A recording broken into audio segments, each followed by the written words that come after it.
And I was also on a very self-destructive path of drinking. It's Mm. weird that I was very much into meditation and yoga.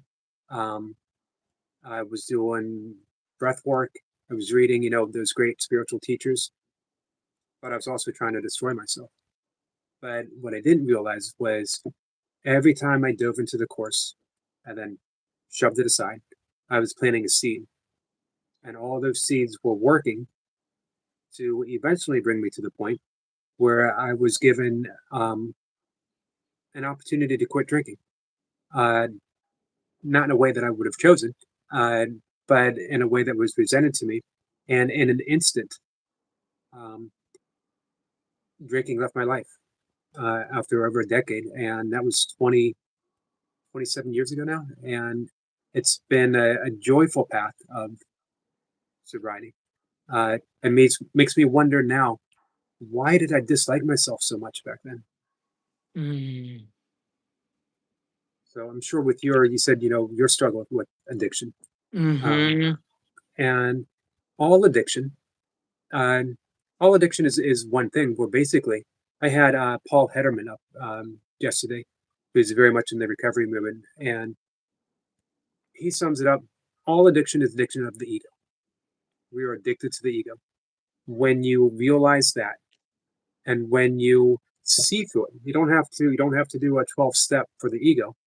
Um, you just realize the ego is non-existent. It's an illusion.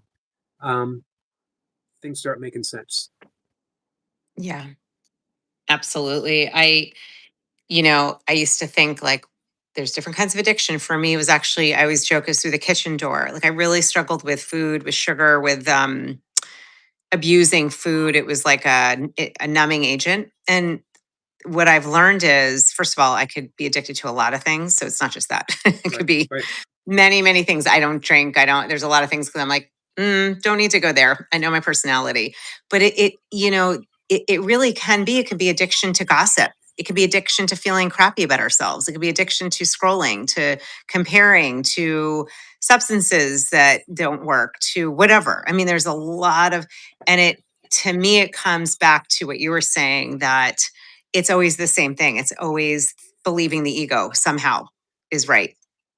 You know, the those addictions that you were talking about, those are they're tough because I can leave alcohol behind. I can never go to a bar again. I can never go to the liquor store and buy anything.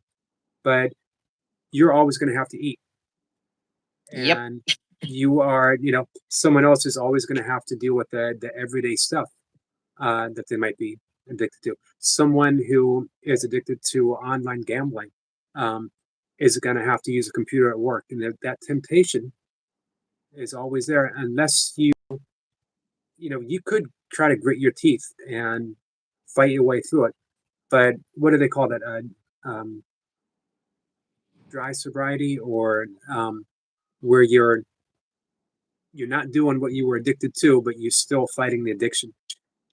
Which is why you have people, 40 years in AA meetings, which is better than drinking, but is ultimately, I think, when you realize that you can give up the addiction of the ego, even just see through it. Uh, you know, that addiction ceases to have its hold on you. Yeah, absolutely. Yeah, I'm actually very grateful. I grew up with a mom also in a program for overeating, and it opened her to Louise Hay, to Wayne Dyer, all these great, teachers. And I'm grateful in a way that that door that opened is uncomfortable and challenging as that journey has been. And it's true. These the addiction for me is like they talk about 3 times a day you have to take the tiger out of the cage. Like it's Right, not right, like well, you can't eat. right. I do need to. So but I'm grateful that those moments of despair, of feeling not good enough, of thinking I was any of those beliefs. And this is the thing. And the way I've heard it been said is the ego is always going to speak loudest and first. So, these addictive behaviors, they prey and feed on the ego. They go hand in hand, right? The ego speaks loudest and first. We don't realize we're not our thoughts. So I think it's hopeless. I'm hopeless. I can't. I mean, all the things that it told me, and it actually was the work of really looking at, is that even true? Like, is that what the voice for God would say? Like, is that what the is that really my makeup? And it was that work that led me to here. So I'm always grateful for it. It's Right. we all come in the doors we come in. And I also believe you're right where you're supposed to be. So even if you have the book and it's getting dust on your nightstand, maybe this conversation's maybe it helps to inspire one person to just say, you know what? All right, I'm going to pick it up and start with lesson one. I'm just going to start with one. And sometimes I think even if you're not a um, hardcore course student, if you get a couple lessons that you can pull out of your Monopoly card, get out of jail free, um, like Duff Fishman, who's been teaching forever, uh, told me to use lesson 25. I don't know what anything is for. Um, Yeah. and I probably read that lesson, literally hundreds of times. But when he gave it to me like a mantra, and I was able to see things so differently because I truly don't know what anything is for, but I keep insisting that I know that this is the worst thing that's ever happened to me. This is the best thing that's ever happened to me. Um, and the truth is, I don't know because I don't know how it's going to play out. And my channel has been the result of this is the worst thing that's ever happened to me. Um, and then I end up pivoting in a direction unexpected. And now I'm here having a beautiful conversation with you, Julie. And Mm. 6 months ago, when something happened, and even staying the course forever, I would say, this is horrible. I can't believe this is happening. I've worked so hard to get here. Um, was exactly what I needed to do to have this conversation with you. Mm.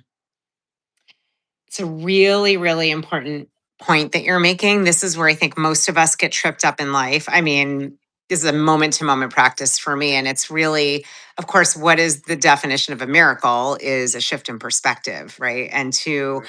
I think of it as putting like God lens on. So I don't have that, right? I mean, think about how we see. We see in front of us. We're not owls. We can't like turn our head 360. But I think of this, the divine, Christ light, God, whatever you call it, has got a 360 perspective and can see and know at all times what we don't know. So I don't know what this is for. It's humbling and it's true.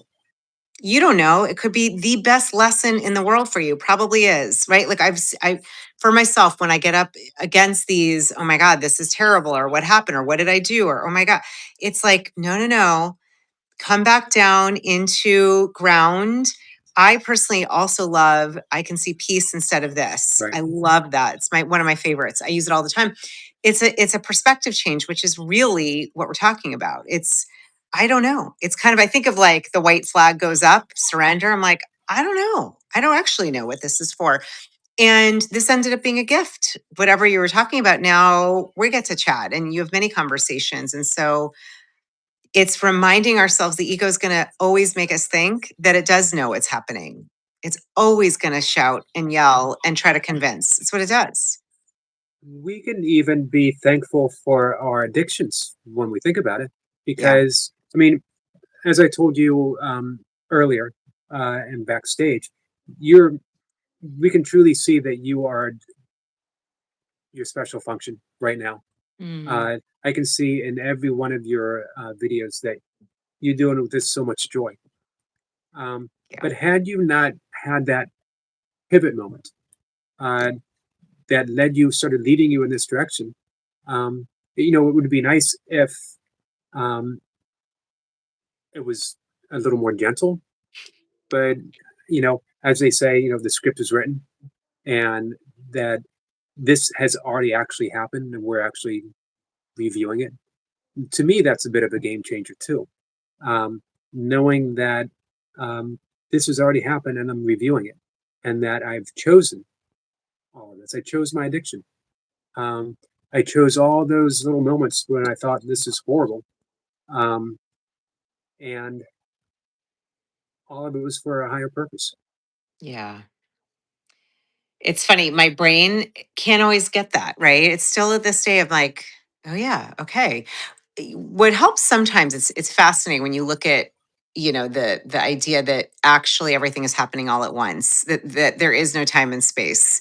And you can see this in some of the quantum physics, some of the science that will support like, wow, there's something way bigger going on. I love that reminder that you said, because it also takes us out of any victim mode. It's like, something?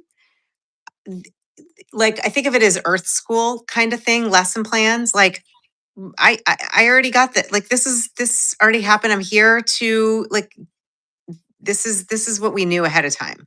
So it's Right. it's not it's not a victim thing. Like, there's actually, and I think there's a lot of empowerment actually when you really look at, how am I expanding now in this moment, knowing that? How can I look at this from a place where, let's remember this because most people don't.